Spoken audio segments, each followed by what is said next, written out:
I'm going to take a look at this black box trace from RC Group's user ingleburn. Um, the first thing to point out is that it's just a hover, so there's not a lot you can tell from a hover and maybe some throttle punches. So you really, you really need to get it flying. If the PIDs aren't tuned to the point where you can at least fly around the yard a little bit, you should be able to do that just visually, just by getting the P roughed into range by looking for oscillations. So you should be able to get it roughly there to the point where you can fly it around just by watching it without even really using black box. So if you're at the point where you can fly it around, then that's what you need to do because just hovering just doesn't. You'll see the a lot of times when you're just hovering, the PID loops are just not doing anything. So they've got nothing to respond to. You're not really pushing them. You're not really testing them. And so they always kind of look good. It's kind of hard to judge. But we'll take a look anyway, and we'll see what we've got. So I've got here RC command, and then the other thing I like to do is I'll have RC command and the gyro on one axis, on one trace, and then PID sum, and I'm actually going to double that. The reason I do this is because I like to keep the colors consistent. I like to know that the P term is always red, the I term is blue, the D term is yellow, the gyro is, I don't know, purple, and the PID sum is blue. So if I just take this one out, then now this one is going to be the color I expect the gyro to be. So I don't know, it just keeps the colors consistent. It'd be nice if Blackbox Viewer had a way to just set the colors and keep them consistent regardless of where the trace was, but it doesn't. So anyway, so this is a way that I kind of like to look at it sometimes. Let's see what we see. We can see here as just after it throttles up that there is some bobbling in the gyro. This is probably ground effect. You're probably still in ground effect and you're just hovering just in ground effect. Maybe that's vibration from the props. A little hard to say. Don't know. One of the things I noticed is that the D term trace is significantly larger in magnitude than the P term trace. You generally do not want to see that. The D term should be about the same magnitude or maybe a little smaller than the P term. Now, in this case, it's hard to say which of those two things needs adjusting because generally what you'll want to do is you'll want to get the P term tuned by looking for oscillations with the D term at a relatively low value. And then you'll bring the D term up till it's about the same magnitude as the P term. But since I don't know that the P term has been tuned properly, then I can't say whether the right thing to do is to raise the P term or lower the D term. But the thing I think you should do at this point is reduce the D term to maybe 10 or 15 if you haven't done this already, and check your P term by looking for oscillations. Raise P until you see oscillations, and then bring D up until the D term trace is about the same magnitude as the P term. I just realized I've mistakenly got the PID sum for yaw up here. Oops. So let me fix that real quick. That's not correct. There we go, pitch. So I'm looking at the pitch axis first. Okay, thank you. That's a little better. And we can actually see here, now that I've got that set correctly, notice that the PID sum is really being dominated by the D term. So in situations like this, do you see how the yellow trace and the blue trace are very close together? They're tracking very close. So the PID sum is made up of the P term, the D term, and the I term. And whichever one of those the PID sum most closely tracks is dominating. We never want to see the D term dominating like this. The D term swings wildly. It's supposed to do that, but it needs to sort of be kept in the background. It should be influencing the P term, but it should not be dominating the trace. So this is definitely excess D on the pitch axis, no question. It needs to come down. And maybe after we get P dialed in where it needs to be, D can come back up again, But for now, you definitely need to reduce D on the pitch axis.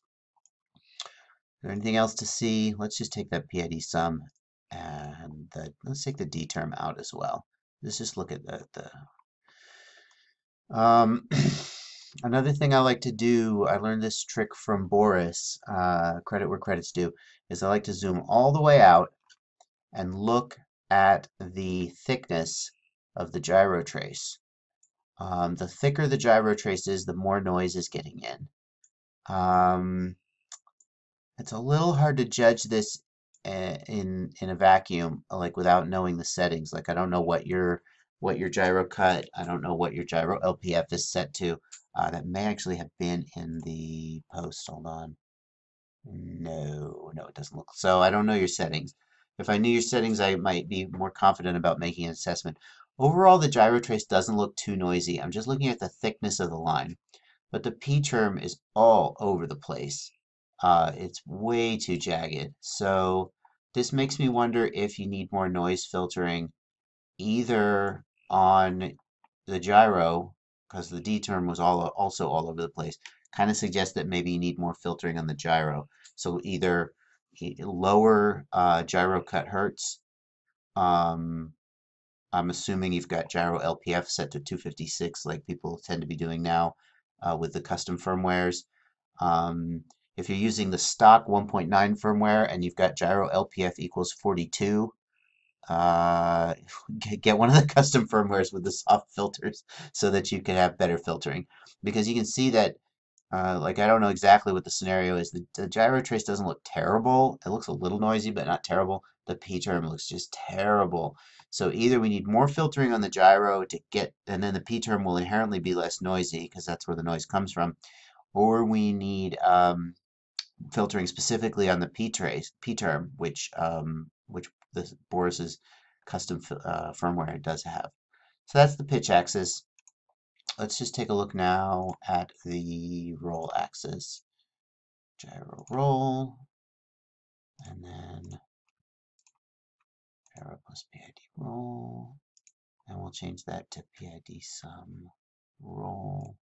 And again, I'm going to just put a second copy there to keep the colors how I expect them. Okay. Now, noise, again, resumed all the way out. Noise, not terrible. It's a little, it looks actually a little better even on the roll axis. So, I mean, usually noise is a little bit worse on the roll axis than the pitch axis on a mini quad anyway because of the weight distribution. But it looks actually the line's a little thinner. So, but look what we got down here. Oh my goodness, look at this PID sum jumping all over the place. It's crazy. It's all over the place. And in fact, you can even see noise. You can see high frequency noise here imposed on the PID sum. So that's terrible. We don't want to see that. Do you see it almost looks like a high frequency waveform that I'm tracing out. If you don't know what a high frequency wave imposed on a lower frequency signal looks like, try to find a way to like look up a calculator that'll show you two sine waves on top of each other. That's exactly what we've got here. I don't know what the frequency, let me see what the wave frequency is. So here we are at 23.058, and then we got another peak here at 22.6. That's 1.23.022. It's 0.4 seconds. Yeah, that's some kind of weird low frequency noise. I don't know. It doesn't look good though. I don't like it. So let's zoom in again to 100%. And again, we can see that the D term is dominating the PID sum. We do not want to see that. The D term should be in the background, influencing but not dominating. Notice that the D term is much larger than the P term, the red trace versus the blue trace, or the yellow trace. The red is the P term, the yellow is the D term. Red is much smaller, yellow is much larger. So again, I think the place to go from here is to reduce D on pitch and roll to say 10, which is almost nothing. It's basically nothing. Just a little bit, just because why go to 0, right? So go to 10. And then raise P until you start to get oscillations. And once you see oscillations, then reduce P to say 60% of that value and then sort of work from there. If you haven't checked out the mini quad PID tuning from start to finish thread that I started, definitely take a look at that. That's sort of one-on-one stuff that's in there. So if I had to sum up, I would say that this copter is not to the point where you're ready to start digging into the black box traces yet. You have more work to do on your visual tuning and your line of sight tuning before you're ready to start digging into the black box traces and need to fine tune. All right, I hope that's helpful. Bye-bye.